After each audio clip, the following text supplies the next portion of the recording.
Moonlight டாரோக்கு உங்களை அன்புடன் வரவேற்கிறேன். இந்த வாரம் சாய் கூறும் செய்திகள் என்னென்னு பார்த்தீங்கன்னா, நீங்கள் ரொம்ப ஹைலி ஸ்பிரிச்சுவலான பர்சனுங்க. உங்களால் சைக்கிக் உங்களோட இன்ட்யூஷன் நல்லா ஒர்க் ஆகும். நீங்கள் ஒரு அஸ்ட்ராலஜர் அந்த மாதிரி கூட இருக்கலாம். உங்களோட எமோஷன்ஸ் ரொம்ப ட்ரெயின் ஆகுதுங்க. உங்களுக்கு ஹீலிங் தேவைப்படுது. நீங்கள் இந்த வாரம் அழுதுருக்கலாம்.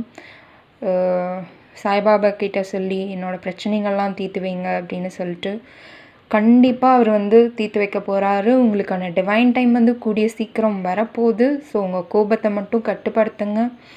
ஹீல் பண்ணிக்கோங்க. கோயிலுக்கு போயிட்டு வாங்க, சாய்பாபா கோயிலுக்கு. உங்களுக்கான நல்ல நேரம் வரப்போகுது. நீங்கள் எதிர்பார்த்துட்டு இருந்த எல்லா விஷயமும் சாய் பண்ணி தருவேன்னு சொல்கிறாருங்க. ஸோ பொறுமையாக காத்துட்டு மட்டும் இருங்க. நான் சொன்ன மெசேஜ் உங்களுக்கு பொருந்துச்சுன்னா எனக்கு சாய்னு ஒரு கமெண்ட் மட்டும் போட்டு விடுங்க.